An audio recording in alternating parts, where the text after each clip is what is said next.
We are back on the Rational Boomer podcast. Hopefully, your day's going well. It is Sunday when you hear this. We're recording it on Friday.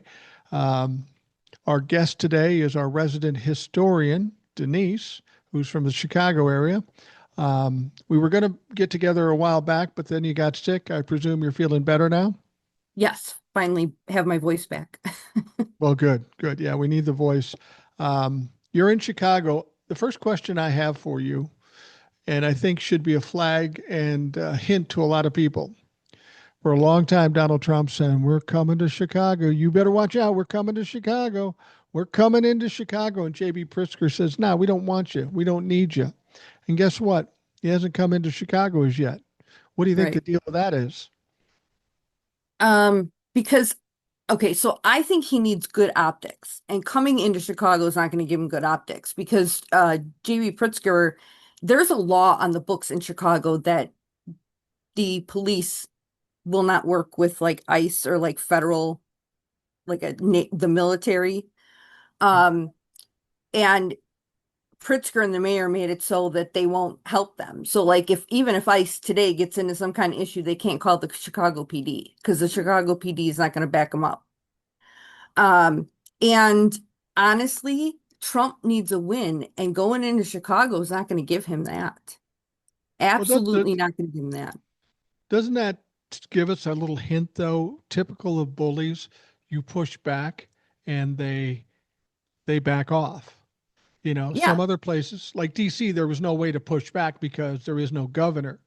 Um, and he controlled the National Guard. But Chicago's a much different situation. He needed the perception that he was going to be a tough guy going into Chicago, and everybody said, "We dare you to go into Chicago." And then at the last moment, he figures better of it because he knows he's going to fucking lose, which is rare enough for Donald Trump. Donald Trump usually needs to lose first to realize he's going to lose, but he apparently got a heads up early here. yeah, I think he figured it out pretty quickly that this wasn't going to work for him, or somebody in his administration was like, "Hey, buddy, this is not going to go well." I mean, Somebody convinced we him. grow mobsters here, so I don't know what the hell he was thinking. The other thing is, just the other day, um, all the Chicago schools walked out and started protesting down the Really? streets of Chicago. Yeah, they had a time to walk out. Protesting against what? The Trump regime, ICE, like you name it, they were protesting. And 10,000 kids in Tennessee just they walked out of school, protested, walked to the Capitol, surrounded the Capitol building, and then went inside, and then the senators were trying to arrest them. For going inside a public place, their Yeah, house, as it will. right. Wow. Well, Yeah. that's what Donald Trump did when he went to Chicago, and then he thought better of it and didn't go into Chicago because, well, he's a pussy ass bitch. Excuse my language, but it's accurate. Um, because he didn't go into Chicago, then he says, "Well, then I'm going into Memphis," which was a different situation because the governor there is amenable Republican. to Donald Trump. Hmm. And they're, yeah, come on in. I have a feeling that once they go into Memphis and some of these red state redneck motherfuckers start getting their toes stepped on, they may think otherwise. I also heard the military was like, if we are deployed to Chicago, we ain't going. Really? Yeah, like the military was like, No, we're not doing what we did in LA. Like, this is bullshit." I heard some talk uh, that some of the National Guard in Los Angeles, the morale's kind of down. They're kind of getting pissed off that they were plucked out of their lives and out of their jobs and away from their families and put on a mission that isn't really a fucking mission. And people are starting to get pissed off in the National Guard. And we knew that was likely to come. Yeah. And the National Guard is like, we're called in to like help you after a hurricane. Like, we're not the enemy, Right. and we don't want to be seen as the enemy. And Right. the Exactly. military doesn't want to be seen as the enemy. They're like, we fight for your rights. Like, we're not your enemy, but Trump is trying to pit us against it. It's all, yeah, it's all optics. It's all perception for him to look big and look strong. And immediately you get an order from from the chief, and then it comes down the line. People have orders, and they got to respond to those orders. But eventually, there becomes a little dissension. They're going, "What? This is fucking stupid." You knew that was going to come eventually. Yeah, it was. Now, Denise is known for her knowledge, historically speaking, and how it compares to history compares to what's going on today. Now, everybody keeps talking about Nazi Germany and what's going on today. And while there are some similarities to it, I think there's probably other things that come into play with what's going on today. But you're the expert, so go ahead. Well, I told you about like the last time I was on, we went through the 1920s, heading into the Great Depression. And Ed also touched on that as well in one of his podcasts. Like Hmm. it correlates to today. This also correlates to the civil rights movement. Well, I that's a good mean, point. That's a good point. because you're starting to get, I mean, you're getting the protests like you had, you're getting the violence, like things are happening. Because again, there is civil unrest in this country. But all right, so let me tell you, like since Charlie Kirk's shooting, I feel like I have learned more crap that I didn't want to know. Me too. But apparently I have to learn it. Like I had to figure out what a groiper is, and then I was like, the whole thing is just a big pile of crap. So here's what I'm going to tell you, because I've got, I think I see a way out of this.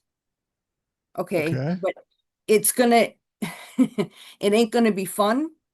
It's going to take a little time, but listen to me with an open mind until I get to the end. Okay. Like, so everybody listening, do not hop in the comments and start yelling at me because just listen to the end with like an open mind. All right. Nobody said Denise was Sally Sunshine. She's just spitting the facts here, and we need to know because it's been a fucking mess for 10 years. So to think that we can get out of this easily is probably a hope and a dream. Right. It's going to take work, but I think I finally see a path. Okay. And this path I did not think was ever going to be there, but we'll go with it. Um, so the MAGA cult had their first, I guess, their first pillar that got knocked out from underneath them was the Epstein files. Right. Okay. So they have been bitching about those Epstein files and they aren't getting anywhere. Right. Okay. So they were starting in their little universe, kind of being like, well, like, what the hell's going on? You know, they're going after Pam Bondi, they're going after Cash Patel, they went after Dan Bongino. Like, they're still not getting them. Nobody's giving any answers. Then the birthday card comes out from Trump, and he's like, well, I didn't sign that. Like, it came from Biden. And people were like, so Biden did it 40 years ago and like hit it. Like, it doesn't make any sense. And they are figuring that out, that it doesn't make any sense. And I'm kind of proud of them for doing that. Now, apparently, also, they were also starting to figure out that Israel owns a lot of our senators and our Right. congresspeople through APAC. They didn't know that. They They had didn't no know a lot of idea. shit. They had no idea. And so Charlie Kirk getting killed has touched them in a way where they are starting to be like, whoa, our problem is not the right and the left. Our problem is up and down. Like Right. they're starting to get that. So I didn't realize that they were figuring out Israel. Okay. I had no idea that was going on. So when Charlie Kirk got killed, and I mean, we had turned on the TV, it was like 4 o'clock my time. We turned on the TV and like David Muir was breaking in on ABC, like coming to you with breaking news. And I was like, and I thought for sure this had something to do with the drones that Putin sent into Poland. And I was like, Right. what the fuck is that motherfucker done now? Because I'm like, it can't take much more. And they're like, Charlie Kirk was killed. And I'm like, oh no. I'm like, this is not good. This is not good. This is so bad. And my husband and my father are like, who's Charlie Kirk?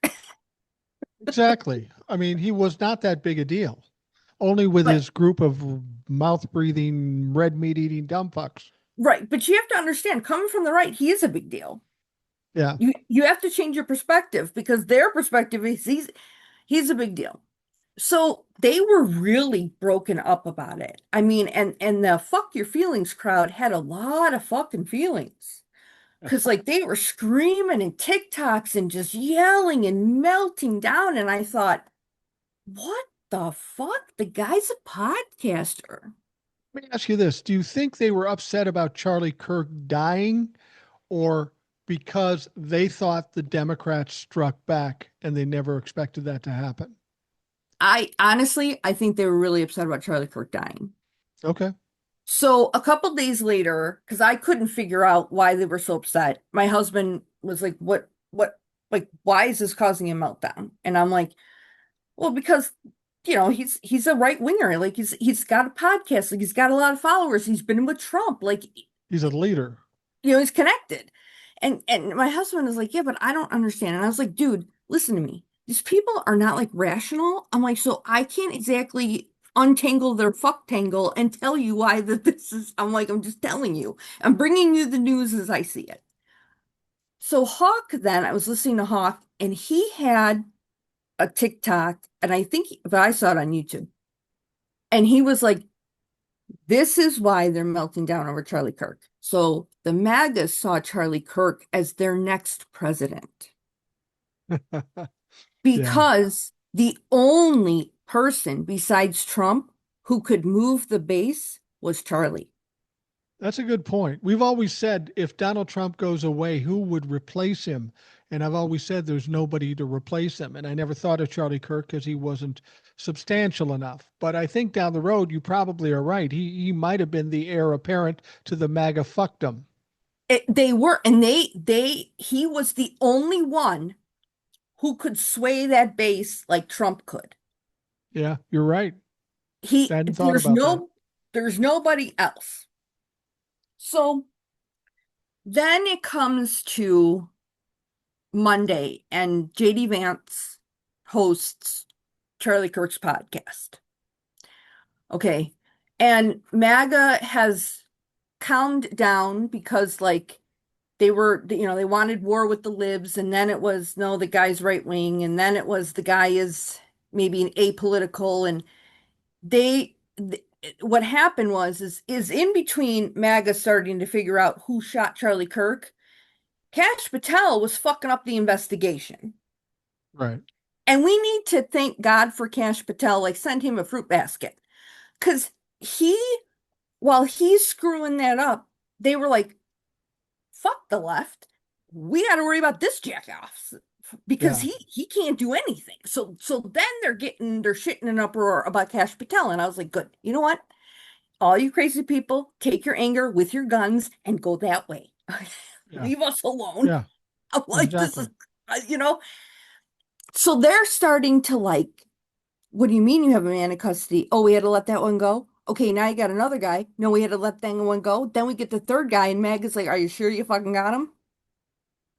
And some people still aren't sure because Well, there's yeah, a lot of weird things about this whole situation. yes, and that's what I'm getting to. So MAGA is like, are you sure you got him? Like, what the fuck? They don't trust him. No, they don't trust him. And then Pam Bondi comes out on Monday also, and she's like, we're gonna get rid of hate speech. We're just gonna start arresting people for hate speech. Can't have hate speech. And MAGA was like, yo, that's in the First Amendment. And MAGA was smart enough to understand that their speech is considered hate speech, and they were like, I ain't fucking losing this right. All right, exactly. Because as soon as Democrats take control, it's on them.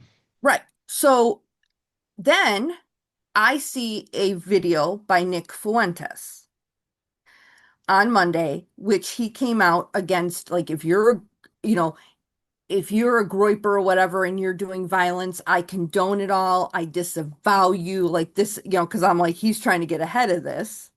Right. Then somebody played a video of Nick Fuentes from August 29th, and Nick was going after Charlie Kirk. Okay, so Nick Fuentes, we all know who he is, and he's an anti-Semite. So he does not like Jewish people. And Charlie Kirk was pro-Israel, full stop. And Nick Fuentes is like, you talk about how you're so blessed and God is with you and Jesus is your savior and blah, blah, blah. He's like, but you're letting all those people in Gaza die.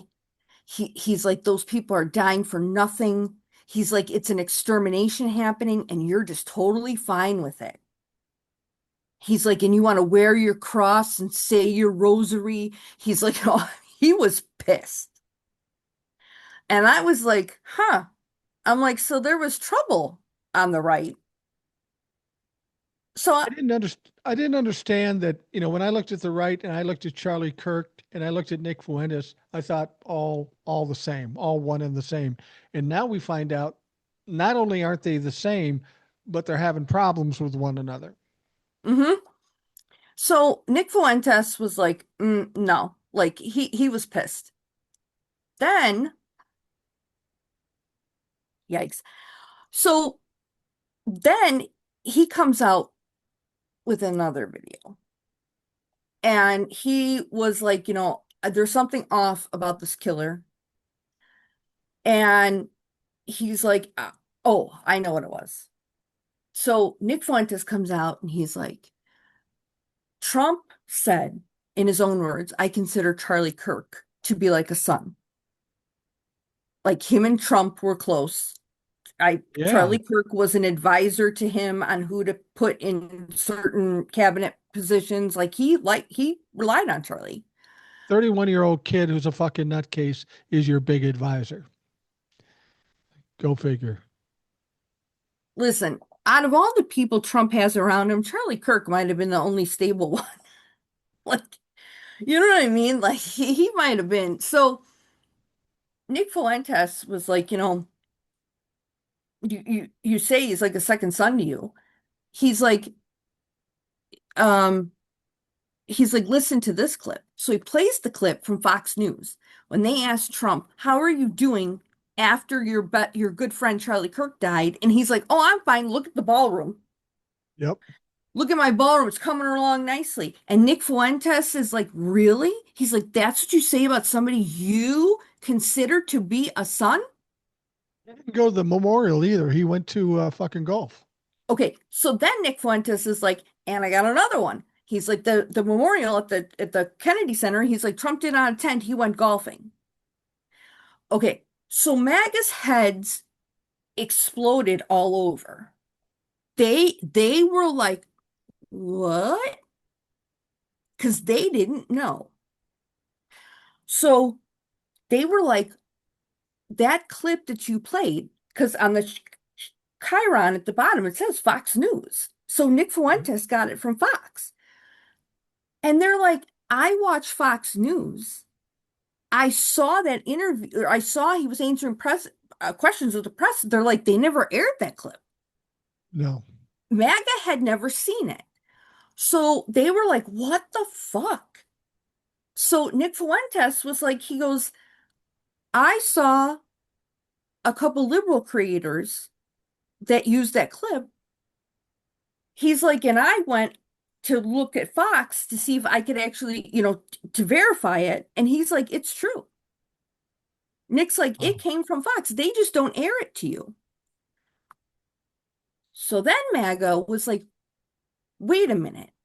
We're getting edited shit. Well, who And knew? and and they were like, you mean to tell us that every time the libs told us something and we said fake news, they were like, And Nick Fuentes was like, the libs have been right from the beginning. He's like, we all got conned. He's like, and I would venture to go look at some of their stuff. He's like, because they have good info. He's like, and by the way, he goes, they are also not buying the Charlie Kirk investigation. He's like, they're not buying it. He's like, so they're starting to like line up. So then Keith Edwards, he's another one I watch on YouTube. I like him. He played a clip of Candace Owens. And he had said that the clip sounded like Candace Owens was kind of going after Charlie Kirk's wife. He goes And after everybody. but I didn't get that from the clip. Like I didn't see it that way, but I was like, maybe. So I thought, you know what? I'm gonna go listen to her podcast. I want to hear that clip for myself. God bless you. I couldn't do it. Right? I know. I was like, what the hell? So her podcast for Monday. So I put it on and I was like, you know what? I just want to hear this. I want to hear it. Okay, so I found out a lot of shit from Candace Owens because Candace Owens and Charlie Kirk were good, very good friends. Hmm. And Candace Owens is honestly heartbroken over losing Charlie. Her grief and her pain is real, Yeah. but that was a friend to her. Like she Right. knows his children, she knows his wife. Like that hurt. Okay. Well, she had a fucking excellent podcast because I wrote Candace Owen down did. what? Candace Owen had an excellent podcast. That's saying something. Uh-huh. Yeah, it is. And I wrote down her shit because she made a timeline of fucking Charlie Kirk. This is really good. But the first part of the podcast was about Charlie starting to pull the veil back of Israel because Charlie Kirk's stance was like Ted Cruz. I support Israel because the Bible tells me so. Right. But Charlie, people were trying to tell him that Israel is involved with our politics. No question. And Charlie Kirk thought that Epstein was working with Israel, with Mossad. A lot of people think that, and it's conceivable given It the is. amount of money involved. And that's what Charlie Kirk said with the amount of money. And he's like, this guy was not good at finance. He wasn't a traitor. He wasn't, there's no evidence of that. But still, at his death and in the evidence we find now, there's like $1.5 billion bouncing around between four banks. So there's something going on other than touching girls. There's something more there. And Charlie Kirk was like, what the hell? You know? So he started to kind of like criticize Israel, Right. more so their government. Because he's not a fan of like Bibi Netanyahu, and he didn't like that Trump and Bibi were good friends. So he said, apparently to Candace Owens and to some other close friends, he thought Israel was going to kill him. I read that too, that he was genuinely Yes. um, genuinely concerned and afraid. Um, and there's so what's weird about this shooting was there's the other story, and maybe we're going to bring this up. When it happened, some old guy stood up and said, I'd do it and I'd do it again. And it was clearly just a distraction to let whoever needs to get away get away. And when the FBI showed a picture of the guy walking up the steps or whatever, didn't look like our guy now.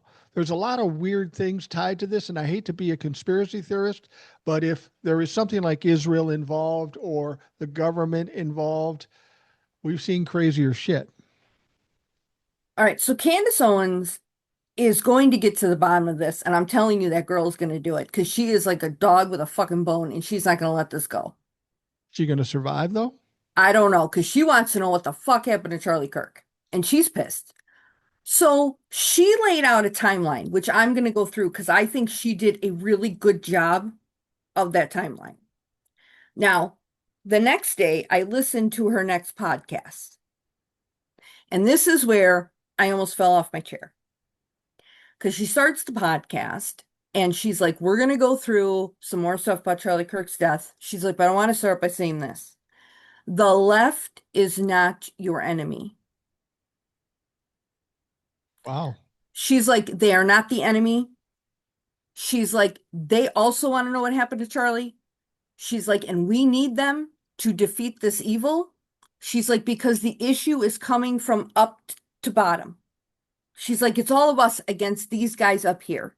She goes, Right. it's not this way. She says, if they keep us doing this, they divide us. And I was like, what the fuck? I'm like, what the fuck? I'm like, she's saying this. I couldn't believe it. I was like, you gotta be kidding me. You gotta be shitting me. So then she goes into her podcast, and I don't recommend listening to the second one, because she's trying to say that the roommate's family has been in touch with her, which I do not believe for a second. But she's trying to paint him as a radical trans person, Right. even though he's not the shooter. So don't listen to that. But she told all her podcasters, she's like, do not, the libs are not your problem. It's interesting coming from some hardcore Trumplafucks in the past. That shows we've got a certain amount of dissension and division within that party. It's crazy. We do. And so she's like, they're not your enemy.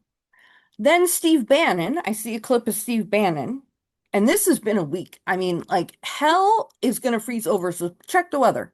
Because I agreed with that motherfucker too. Because Wow. he's like, there are holes in this story. And he brought up Trump not going to the memorials for Charlie Kirk. He was pissed about that. He's been telling Charlie Kirk about Israel forever, trying to get him to listen. And Steve Bannon was like, listen to the libs. He's like, because they have lawyers on that side. He's like, and That they're are laying, actually lawyers? he's like, and they're printing the indictment. He's like, and they went through it. He's like, I'm telling you, he's like, we got to start looking at their content. He's like, because they have good shit. Steve Bannon is like, that's where the experts are. Like, Wow. Jesus Christ. So he's like, and then Nick Fuentes, I see another thing of him, and he is like, I'm telling you, the left is not our problem. He's like, they're not our enemy. He's like, you guys are wrong about this. So MAGA is starting to turn. Okay. They're starting to turn, and this is what I think I saw this from a liberal creator. I don't remember who it was. But here's what we think. This is odd, but whatever. I'm going to go with it. So Jeffrey Epstein was working with Israel Yeah. to ensure that he had blackmail on all of our Congress people so that Israel could make sure that they were going to let Israel do what they wanted. That sounds crazy, but it makes sense and it's Doesn't it? conceivable. It also makes sense that with Israel, they were not only looking for people in our Congress, but they were looking for other leaders around the world or other powerful people around the world, a la Prince Andrew. Because if they got Prince Andrew co opted, they got the whole royal family co opted. Right, exactly. And Megyn Kelly did a podcast with Charlie Kirk, and she was like, I don't understand. It's like you can't criticize Israel. She's like, criticizing Israel does not mean you're anti-Semitic. No, it doesn't. She's like, because the Israeli government is different from the people of Israel. Just She's like like, America is different from our leader. We're right. in the same boat. She's like, we're in and then Jimmy Kimmel getting fired. Tucker Carlson has come out against it. Megyn Kelly has come out against it. Candace Owens, Steve Bannon, they're all like, this is bullshit. This is Yeah. bullshit. And Tucker Carlson is like, he's been screaming about Israel for a while. Yeah. He's like, nobody wanted to hear it. And he's like, they are involved in our shit. Yeah. And I think they're really involved more than we know. Yeah, I mean, well, if you listen to the true facts that we know are true, and we've heard it from people in Congress, APAC is funding just about every member of Congress, with Right. some few exceptions. We're Mm-hmm. talking Democrats and Republicans. And when you Mm-hmm. have that, and they say, well, APAC isn't the government of Israel. Bullshit. They Bullshit. are funding a lot of senators, a lot of congressmen, most of them. And if nothing else, that should be a red flag. Well, we got too much foreign money controlling our Congress. That is a bad look. Well, and here's also the odd thing. Bibi Netanyahu tweeted out about Charlie Kirk's death before Trump did. Yeah. Um, and then Bibi Netanyahu went on Fox News to say, like, he was a great guy and like, I'm so sorry and blah, blah, blah. And Candace Owens is like, why the fuck do we have a foreign leader talking about Charlie Kirk? Like, why would he care? Yeah, exactly. But Unless he's apparently, trying to cover well, something up. apparently Bibi Netanyahu invited Charlie Kirk to Israel. Or Charlie didn't want to go. No, He was Charlie didn't concerned want. about that. Yeah, I think he was concerned about that. He didn't want to go. And Charlie Kirk was oh, so when Charlie Kirk somewhere with Tucker Carlson, they must have been in a Turning Point USA thing, but they were like on a stage somewhere. And Charlie and Tucker were talking, and Charlie's money donors did not like what Tucker Carlson was saying. Really.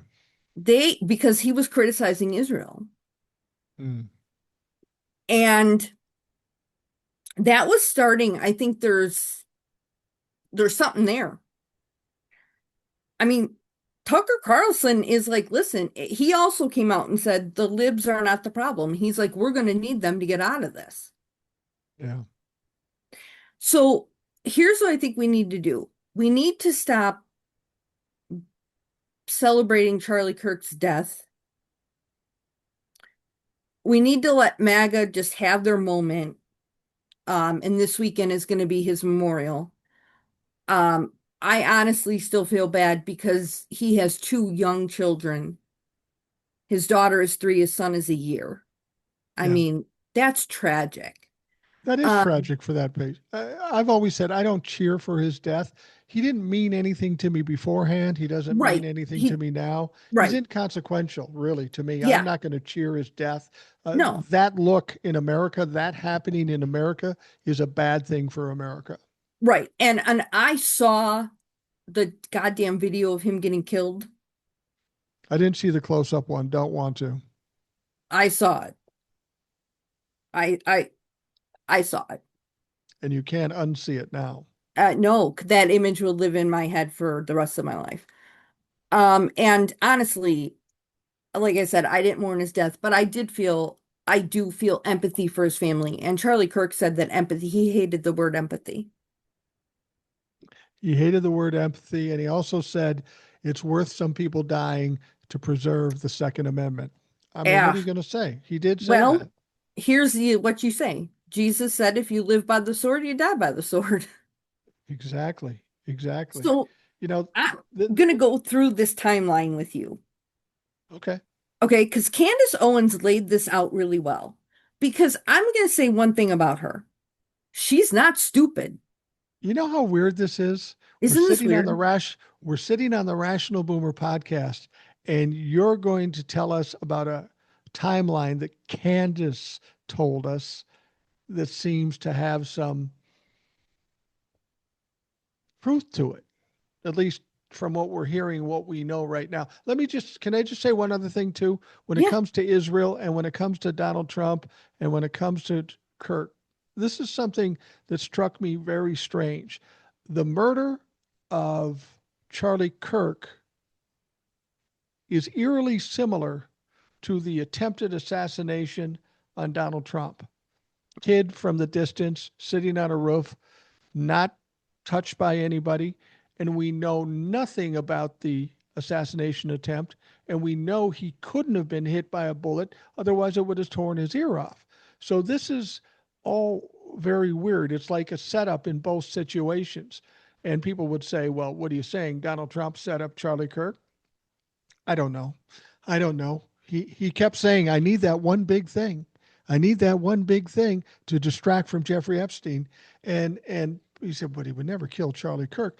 Well, he's not big. He doesn't mind collateral damage. Somebody died at that assassination attempt. 1 million people died in COVID. So I don't know that that matters to him as long as he benefits from it. Listen, he's worried about his ballroom people. Yeah, He can't worry about Charlie Kirk. I mean, so how much no. does Charlie mean to him? Nobody means anything to Donald Trump. I know No. narcissists and they don't have close friends. And the people that are closest to them see the cracks and they end up either getting thrown under the bus or running away wildly. Yeah. Yeah. So, yeah. But yeah, this has been a week, and I could be in a mental institution by next week because I am somehow agreeing with right-wing fucking people. There's also a clip we got to find because I saw it of Nick Fuentes. I have it saved. He explains Palantir, Oh, wow. all the issues with Palantir and fucking Elon Musk. So here's what I'm going to say before I get in this timeline.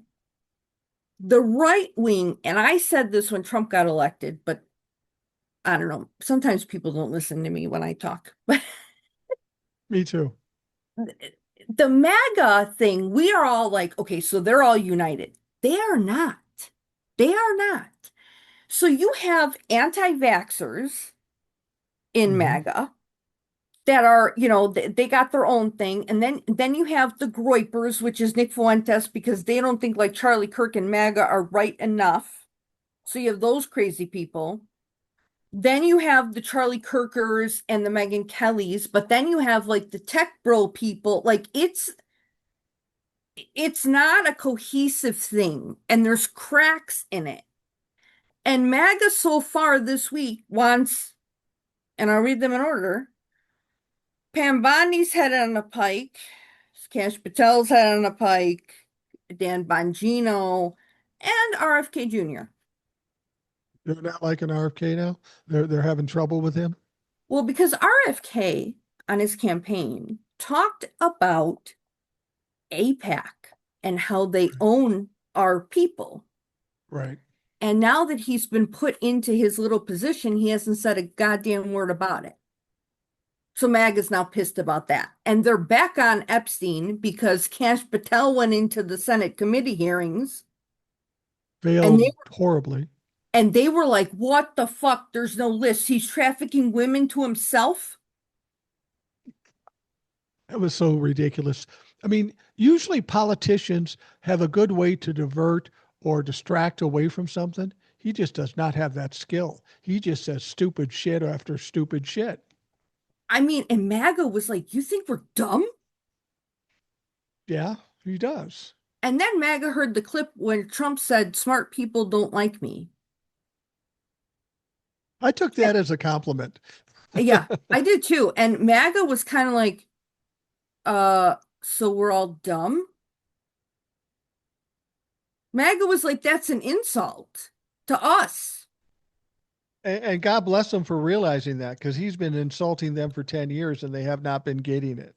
And I was like, y'all didn't catch that when he said, I love Uneducated? uneducated people? I, whatever. Yeah. So this has been okay. So this is what I'm going to say about Candace Owens when she laid out her timeline. She laid out her timeline and backed that shit up with facts. Either a recording or the governor telling you what they had. Right. And she played the fucking clips, man. She didn't just say, trust me. She played the clips. You could hear the governor tell you this in his own words. And I was like, so this you use facts for? Okay, whatever. But Here's the thing. Here's the thing that's troubling. This is all stuff left side media could do, but yes, refuse to do. yes, Candace Owen, a crazy Trumplefuck, is now doing it. That's yes, weird. yes. Like she said, she's like, apparently I'm just doing the journalist job. Apparently she is. And she said, she's like, I don't know if we can trust any media. I would agree with her. And There is MAGA no is coming. mainstream media you can trust. And MAGA kind of got mad about Jimmy Kimmel because some of the MAGAs were like, oh, good, let him go. And other MAGAs were like, wait a minute.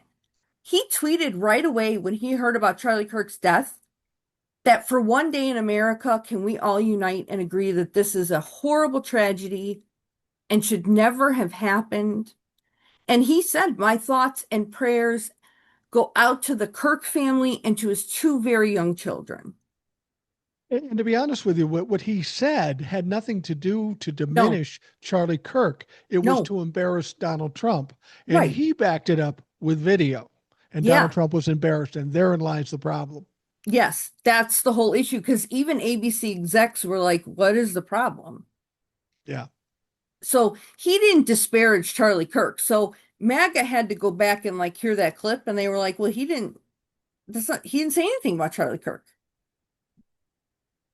you know. But then MAGA, now this is even better because some MAGA were like, so Jimmy Kimmel had more sympathy for Charlie Kirk than Trump did. absolutely. And people were like, now you're getting it. Can I tell you where the problem with Charlie Kirk and Donald Trump is?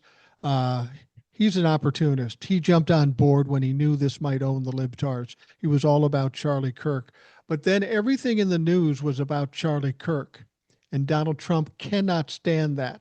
So he needed to, when he was asked about it, well, yeah, Charlie's dead and that's too bad, but I'm building this beautiful ballroom. It's all about bringing it back to him. And when that doesn't work, what does he do? He goes after Kimmel. Yeah. It's all about getting the attention back on him, creating Yeah. this perception that he's all powerful. Hmm. Yeah. Yeah. I okay. So like I said, we're gonna go through this timeline because Candace laid it out really well, and I can't believe I'm saying these words. And she backed it up with facts. Another sentence I never thought I'd say. So at 8:07 a.m., TMZ has footage of a man wearing a maroon shirt and light shorts, and he's walking like they got him walking on a street. Then at 8 and she's bitching because all the videos are grainy videos. Yeah. Like we don't have clear footage. And she's like, In this is 2025.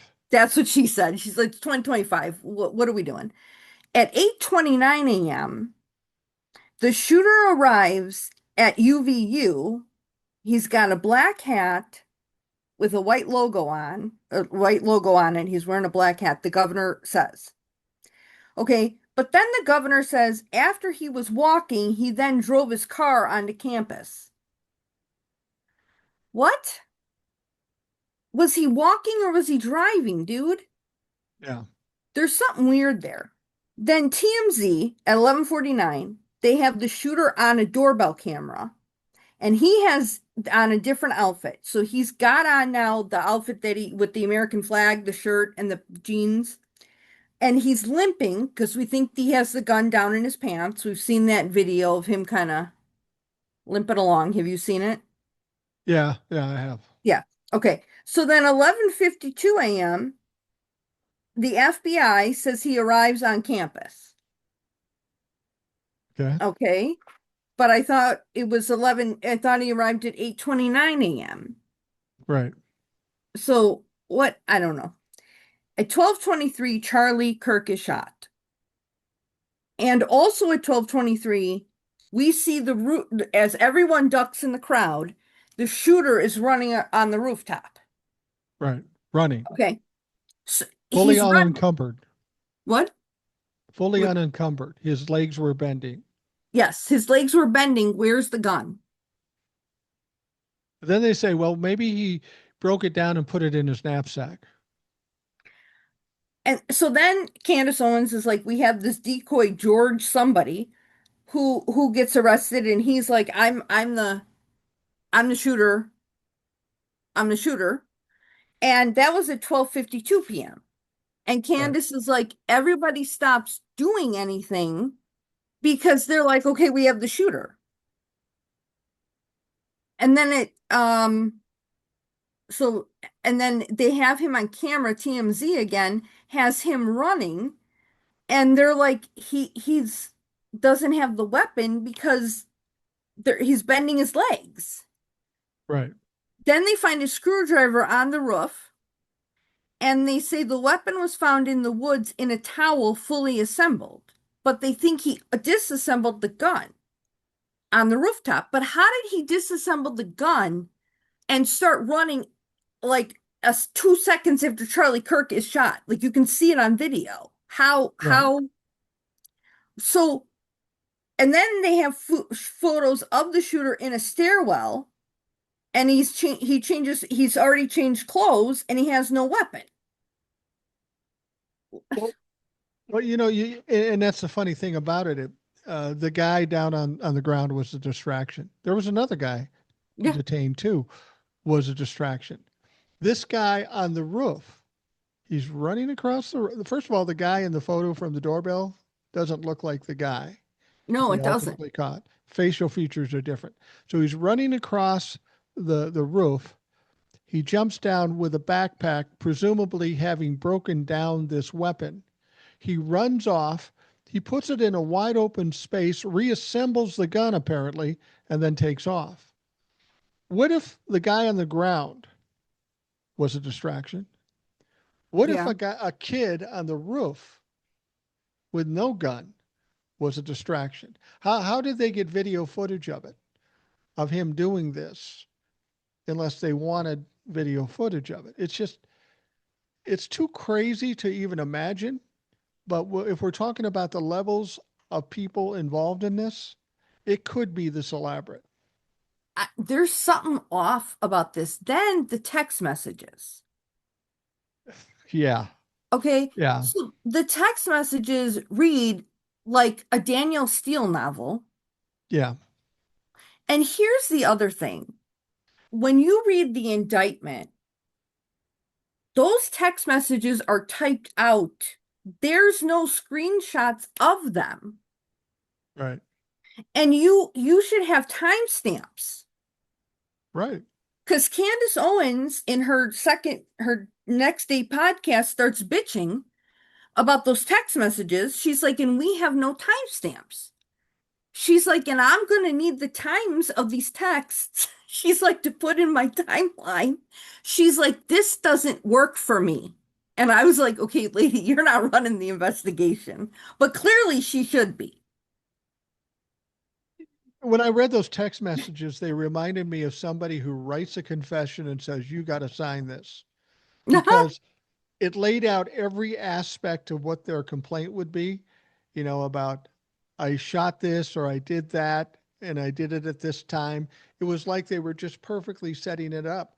And when you're talking about a guy that's 22 years old and is a groiper, and basically the groypers, as I understand, they're fucking anarchists. They don't like anything, or that's what it seems like. Yeah, But but this I don't think seems this set kid is a up. groyper.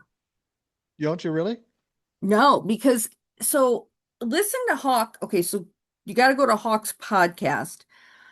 I saw it yesterday, so I think he posted it yesterday. He goes through the indictment and he goes through all the text messages. He goes through the whole thing and Mm-hmm. he tells you there's issues with it.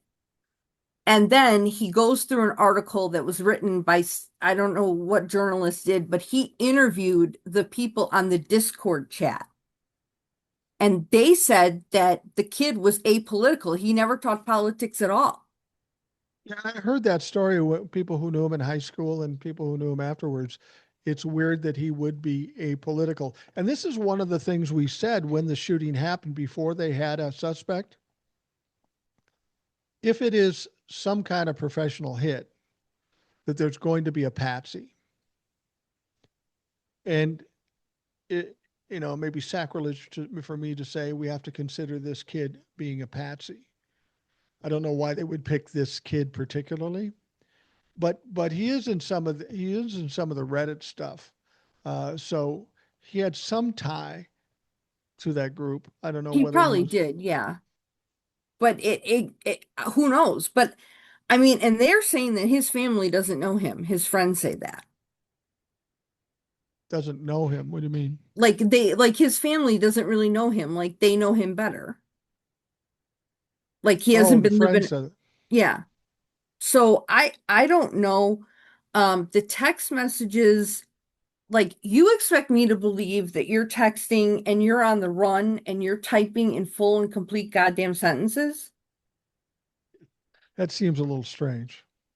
And I mean, I have a Gen Zer, so I went and asked my kid, I'm like, do you guys text in full sentences? And my kid's like, no.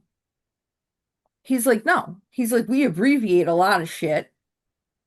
Because when he texts with me, he tries not to abbreviate because I am like, I mean, I've gotten texts from him that are like three letters, spaces, three. I'm like, what the fuck? Yeah, we don't know what that shit is. And so I'm like, hello. And then, and he makes fun of me because when I text, I use punctuation. And that's why Don't I do think that. those text messages were written by Gen X.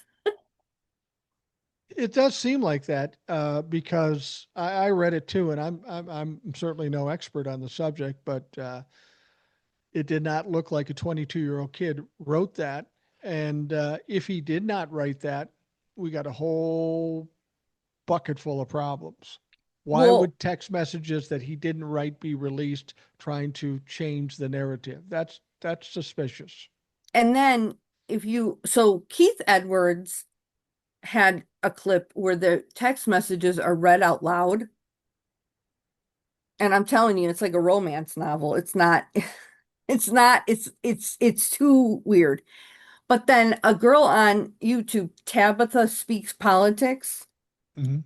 she did a video and she put those text messages into like Chat GPT. And she Oh, was like, what if Gen Z wrote it? And she came back and I mean, they don't use police car, they don't use swept the area. Like he's got a lot of lingo in there that I don't think he'd use. who's to say they didn't take the information, put it in Chat GPT, and Chat GPT wrote the fucking thing? Yeah, but I don't think Chat GPT would have written like this unless they didn't tell it was a Gen Z. Who knows? The other thing is the Tyler tells his roommate to look under his keyboard for the note. And Cash Patel is like, we don't have the note, but we have evidence that the note existed. And I'm like, motherfucker, what? I'm like, How you does the sound like, FBI not have the note? well, and so the MAGA was like, you are telling me that you have evidence the note existed. Some MAGA guy was like, you mean like a piece of paper and a pen? Yeah. He's like, he's like, doesn't the whole world have like a piece of like what the fuck? And he's like, so we lost the note or so, I don't know. So Hawk was the one that's like, no, there's a photo of the note. But get this, the photo of the note is not in the indictment. You Remember would think, Donald Trump's indictment? Remember how there were photos of what they found? Some, not all of it. And remember yeah, how there were photos of text messages when he was texting to Walt Nada? yeah. There were screenshots of it. The screenshots are not in the indictment of the text messages. They typed out the text messages. Why would they do that? I don't know. This whole thing seems so weird. I mean, do they do that? Well, part of the thing you have to consider here too, that comes into play, the absolute incompetence of the FBI right now because of who's running it. So they could be fucking things up. But everything that you hear about this makes it sound so suspicious because it goes back to the Trump assassination attempt. We know about RFK, MLK, and JFK's files, but we know zero about that attempt or the kid that did it. Why is that? That just happened. Shot at a president of the United States, a sitting president of the United States, and we know nothing about it. That is suspicious. And then we come to Charlie Kirk when Donald Trump needs a big thing, and it happens, and it's laid out a lot like what happened on the assassination attempt. Call me skeptical, call me um, call me whatever, but it just seems weird. I I couldn't agree more. I mean, I totally agree with you. It does. It seems weird. And I'm not buying it. Like and why is the kid changing clothes? Like, is he having a fashion show? Yeah. like I don't, and then he changed back into the clothes he was in when he shot Charlie. But this seems like a Donald Trump project. I'm not saying he was involved in this. Maybe he was, maybe he wasn't. But what I'm saying is, um, he does something and then he tries to cover it up, and he's very sloppy about it because he thinks people are stupid, that he can just do this and just do that, and people will believe it. And he constantly gets found out that it's stupid, and it's easy to figure out. This sloppiness in this investigation, I bet we don't hear much about the investigation as time goes on. They want to get the death penalty on this kid. I don't even know for sure if the kid did it for I, sure, because there's nothing that ties them together. oh, they have DNA on the screwdriver, I guess, Okay. that was found on the roof. But do we know that's true? I I mean, they told us they don't have any Epstein files too. So we don't know right, what they tell us is true. right. Um, I don't know. I mean, this whole thing, there's something odd to it. And there's no way if you were on the run from the cops that you're typing all this shit out. No. That confession seems too easy. It does seem too easy, and to suggest to sending a text to his partner, hey, the secret notes under the keyboard. Who would do Right? that? Who Right. would I do mean, that? I, I I don't know. It's just it's almost like it's too easy or something. Yeah. Like Well, it I wonder, all the things you've laid out here, I've wondered the same thing. All the attempts by the Democrats to undermine and destroy MAGA really haven't worked. It looks like the only way this is going to happen, and most likely will happen this way, is if they destroy themselves because of the divisions and because of all the questions. Donald Trump doing the things he's doing, and people are saying, what the fuck does that mean?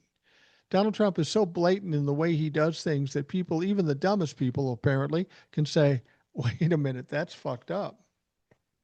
look, MAGA is starting to like figure it out, but you also have to understand a lot of MAGA has been taught almost from birth that Democrats are evil, Right. that we are evil, evil people. And they're starting to figure out that it's not us that's evil. Hopefully they're figuring that out. I mean, they should. We knew this all along, but hopefully they're getting enough information to say, oh, what the fuck here? Maybe And something I different's know going there's on. a lot of people that are like online and they're like, I read their comments and they still love Trump. You have to be careful because a lot of that shit is bots. True. True. A, I get a them on lot my of pages. a lot of it is bots. And don't be looking at Facebook because that's where a lot of MAGAs are. And there are some diehard MAGAs because they're in a cult, they'll never change. But there Right. are a lot of MAGAs that are starting to wake up because they're not, this is like too, it's like they're not understanding all this. And they were really very, very upset about Trump's comments after Charlie Kirk died and him not attending that vigil. I mean, they were very, it was like he personally hurt them. Yeah. I mean, I was kind of like, whoa, but I think it's because part of that veil cracked and they were like, what the hell? And somehow that reached them more than than anything else has. Yeah. And somebody said, and watch, because you had the Gen Z guy on yesterday, and he Right. told you to follow Cult College and the cult knitter, cult leader knitter or something. Yeah. I got from Cult College because she also had said that MAGA is breaking, like the veil is lifting, and they're starting to see that the libs are not the issue. But they've all said you have to give them time because they have to start to come to this. And Right. it's going to be hard because you got to understand, they had Trump on this pedestal and now it's like shattering. Well, and people have to understand too, Donald Trump and the Republicans know that that is possible. With any narcissist, there always comes the end where everything cracks away and they're exposed for who they are. That's part and parcel as to why Donald Trump was pushing this Charlie Kirk thing. They want that adversarial nature between Republicans and Democrats because that distracts away from the fucking mess that he is and the problems he's creating. Well, and he also wanted this as his Reichstag fire from Nazi Germany, where he could say the libs killed Charlie Kirk. They're Yeah, evil and we have to camp down on their speech and like everything else. right. And if you listen to JD Vance, his podcast on when he filled in for Charlie Kirk on Monday, it was all anger Yep. and vitriol and all that. And we have to let JD Vance hang himself. So stop posting about Charlie Kirk, stop making cracks about Charlie Kirk because it just amps up what Vance is saying. Yeah.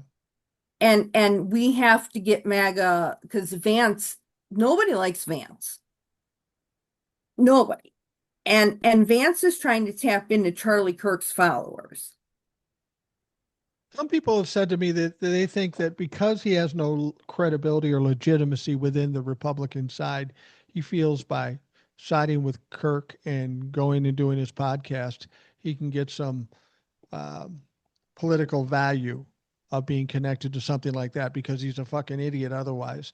He thinks this is going to give him some political power because he maybe wants to be the heir apparent to Charlie Kirk, and he can't because he's not the same kind of personality. Well, and he's going to try to tap into this because he needs that cult to vote for him. Right. And that cult hates him. Yeah. The dude's got an uphill battle there. He's not the guy. That's And why he'll, I told Ed if he is an I hope he is the Republican candidate in 2028 because he doesn't have a fucking prayer. no, he doesn't. And if something happens to Trump and he becomes president, MAGA hates him. Yeah. MAGA hates him. So, um, let him, because MAGA also has kind of said, like, when Vance did that podcast, they thought it would be like a lot of memories of Charlie. Hmm. And it was just like rage and anger. Yeah. And then he had Ben Shapiro on. And the MAGAs were like, what the fuck? Because Ben Shapiro was like, well, we're gonna take over and blah blah. And the MAGA was like, I don't fucking want Ben Shapiro taking over Turning Point. Ben Shapiro is old news. He's day old bread. He Nobody is. gives a shit about Ben Shapiro. Nope. And he's trying to capitalize on Charlie Kirk's death. Absolutely. And I think Um, people, even dumb people, are smart enough to see that. yeah. And MAGA was kind of like, I mean, they were appalled because they thought JD Vance was gonna like tell stories and it would be a memorial. It wasn't. It was just Vance yelling. Well, You know, when we're talking about cults too, and you could maybe call what Charlie Kirk was doing as a cult. Donald Trump has a cult. And when the venerated leader dies, they're almost impossible to replace. And when you don't replace them, they kind of break apart and go off. And it's like the Tea Party. We had the Tea Party, and then it became MAGA, and MAGA will become something else. So it's inevitable that everything will fall apart when their dear leaders are gone. And now and I Charlie think Kirk's there's gone. yeah, I think Charlie Kirk was a big leader, and I think they're finding out that the MAGA base is fracturing even more. Yeah, They thought this would Charlie unite MAGA. It's not. Charlie Kirk, I think, was a more palatable and maybe more intelligent, maybe more articulate Steve Bannon or the Jones guy. So this is what I'll say about Charlie Kirk. Because I went back and watched like I mean people were showing photos of him and stuff. He smiled a lot. Yeah, Charlie Kirk was always smiling. He seemed happy, but he seems comfortable in his own skin. right. He Where he doesn't look like he's putting on a show as much as like JD Vance is. He's more authentic. You may hate the fucker, and I do. I don't like Charlie Kirk, and the things he said is what he said, and I would never stand with Charlie Kirk, but he's better at doing that than everybody else. because he is comfortable in his own skin and he's a charismatic person. Yeah. I think he's got a decent personality. And I think Charlie Kirk, like, he's young, he's 31, but I think he still likes to have fun. He still likes to smile. He still likes to laugh. I mean, do you see any laughter in this administration? Oh no, it's all about anger and hate. And Charlie Kirk, I don't know what he really believed because I look at him as a Rush Limbaugh type of guy in that he saw the opportunity in these standpoints and these this ideology, and he jumped on it because he knew there was money in it. So I don't even know if Charlie Kirk was really like that, but the fact that he spewed that shit made him despicable. Um, but this is all about the grift. This is all about popularity and all about the grift. It's like the people on TikTok that do whatever they fucking got to do to chase clout. That's what they're doing. Well, and I wonder too, I've wondered about the same thing you have. If Charlie Kirk sort of started here, and then the more you started to go toward the Trump thing, because that's where the wind was blowing, that he sort of got over here. And did he ever wonder, like, how the hell did I veer, so far off my path? Money, Yeah, I money mean, and fame. I tell you, when I was a traffic reporter, this is a weird comparison. I was a traffic reporter, and um, I was different in the sense that I was more outgoing about it and more talk because I came from doing traffic or doing play by play, and at first, so there was a little more action in what I was saying, and there was a national like a national documentary thing coming mhm. in, and they wanted to interview us because it was a unique situation. And God, I can't remember his name, but okay, I know his name. They came to me and they saw what I was doing, and they said, could you amp it up a little bit? We look at you as kind of the John Madden of traffic. You need to amp it Mm. up a little bit for this is going to be good for you. It's going to be on this documentary show and it's national and all that stuff. You got to be more like John Madden. I said, fuck that. That's not me. I'm not going to be your fucking dancing monkey. But if someone comes to you like Charlie Kirk and says, "Hey, you're doing this. You're doing really good. If you do this, we could see that you get a lot of money and a lot of fame." And some people, especially young people, get sucked into that thing. Well, and you also have to understand, Charlie Kirk had money donors for Turning Point USA. Right. Like, so he was relying on money donors, and if they're throwing money at you, they're telling you what you have to do. Right. Right. You know, so you got to keep that in the back of your mind. I'm not saying he was a good person because he wasn't. He spewed hate and vitriol all over. But the guy looked happy, comfortable in his skin. He's charismatic, so he could sell it to MAGA. He had to play the game and he understood the game, unlike a Yeah, lot of these fucks. he did because again, he's not stupid. Like he started Turning Point USA in his parents' garage. Right. Right. you know and he did meet a money donor, and I think they saw in him a charismatic guy. We all know how well that works. Look at JFK, look at Bill Yeah. Clinton, look at Yeah. Obama. So the right needed somebody like that because the right has nobody that's charismatic because they're all 755 fucking years old. True. I Or mean, we dumb got fucks. goddamn dinosaurs like Chuck fucking Grassley, and what the hell are we doing? So Charlie was young, and I think he was fun. Well, to those people, I mean that's the thing. The people in these group need a strong, forthright leader. And with Donald Trump as president, there's no room for somebody like that. So they're not cultivating an heir to Donald Trump. And Charlie Kirk was on the outside, so he could kind of develop and not have to bow to Trump, but at least be buddies with Trump. I never really thought about that before, but maybe that was the minor leagues for Charlie Kirk to ultimately lead these fucks because in all honesty, now that you mention it, he would be the only one that could replace Trump. And he's young, so he could go on for fucking years. Right. And he was good. I mean, he was good at what he was doing. He was good at his presentation. His message was fucked up. But now I see what you're saying. They looked at him literally as the future of MAGA, literally as the future of their political power. And Yep. somebody took it away. And naturally, they'd want to go to the Democrats as being at fault. And I honestly, I thought when this happened, I thought there's no way it's a Democrat because there's really nothing in it for them to do that, at least initially. Um, my thought was this guy would end up dead or never caught. And I Yeah. thought him being never caught might be the best possible alternative for them so they could keep pushing this narrative because they were pushing it hard. And when they caught him and we found out he's not a Democrat, I'm going, oh, somebody fucked up.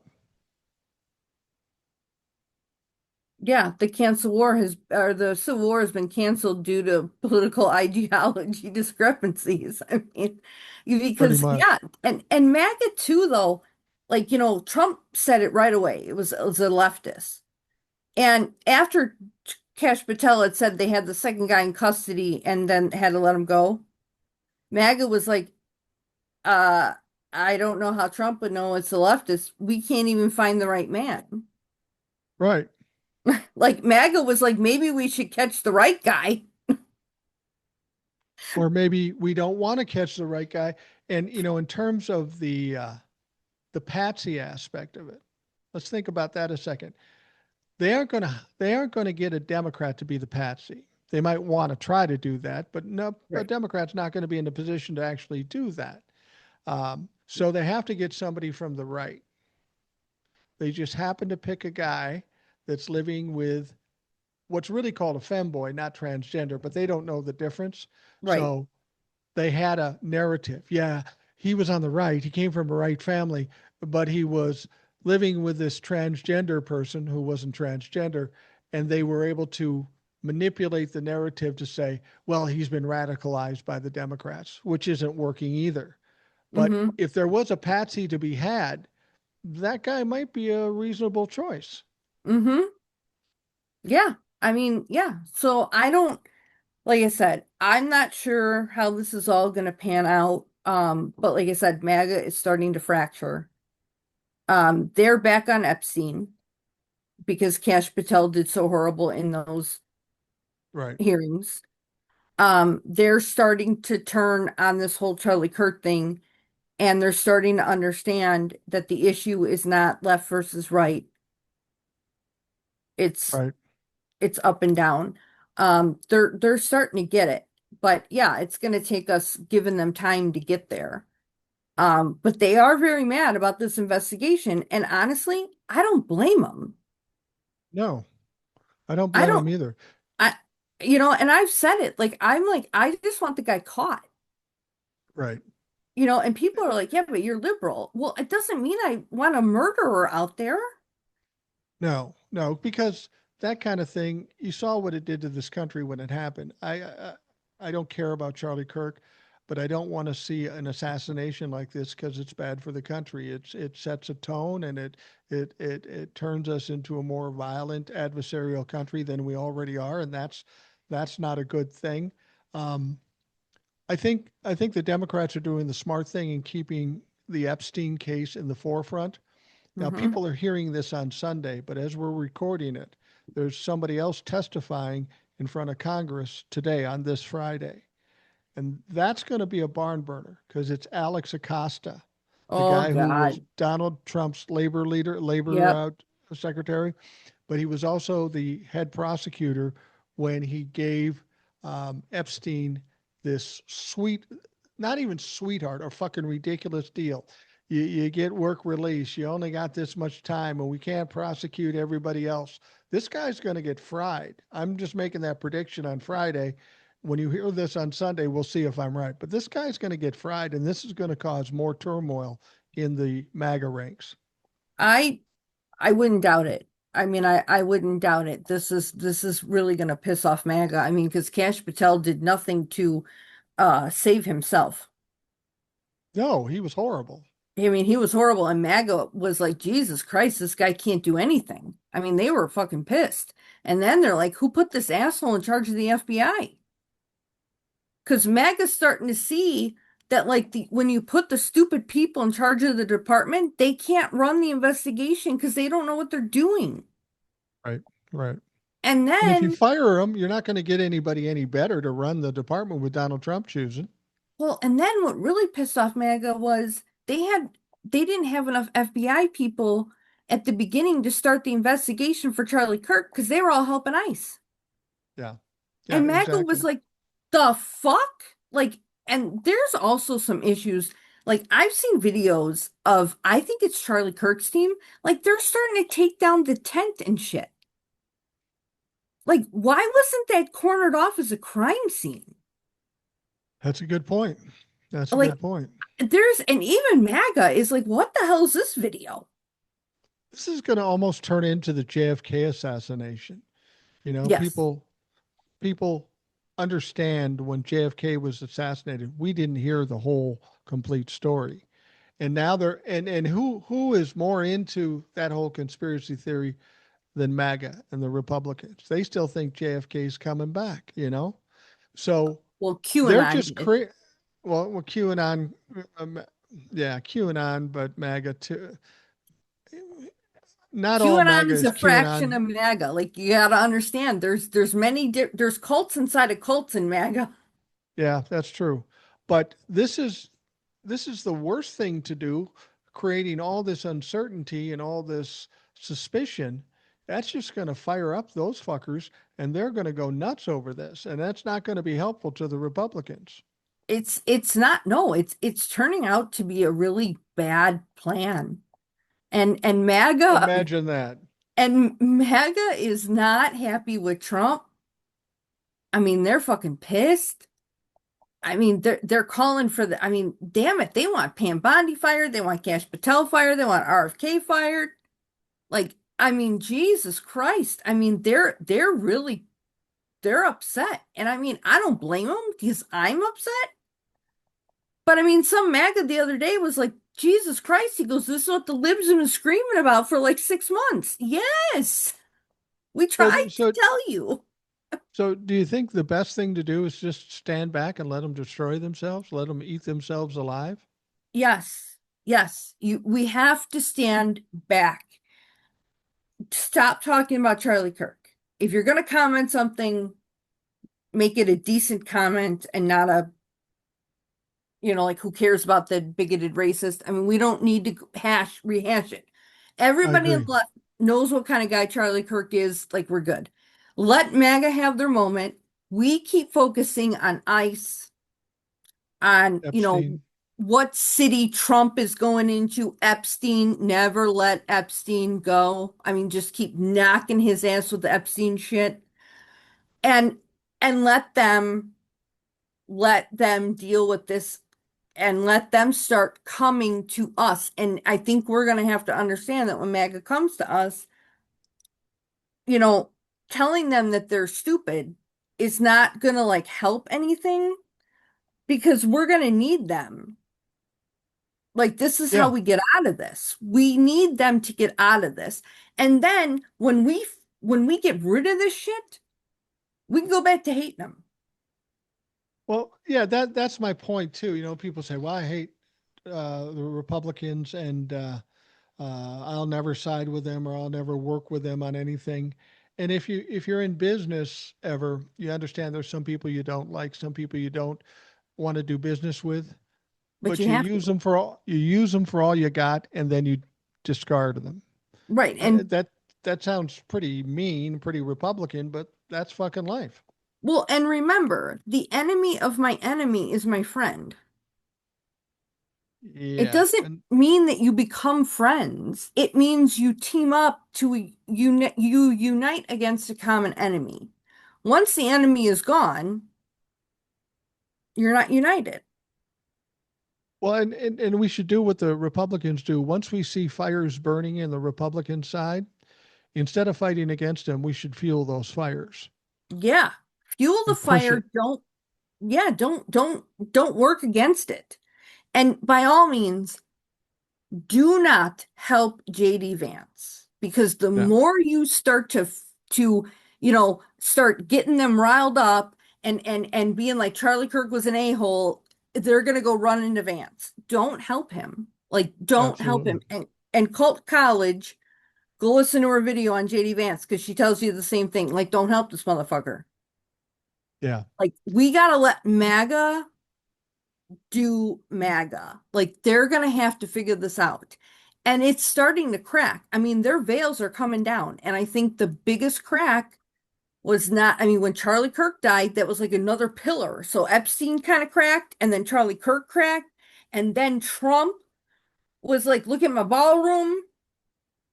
And they were like, you didn't go to the memorial. And now Trump's pedestal is wobbling.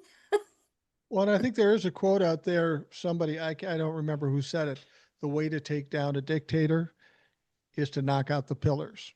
And that's Hmm. starting to happen. And they're doing it to themselves. So let them go. Right. Let them Just go. let them go. And you have to understand, we're never going to get all of MAGA. There's No, at there'll still least be pieces. there's at least 20%, I believe, of that base that we will never reach because they are so involved in this cult. They'll never, it's like Jerry Jones. They'll never get out of it.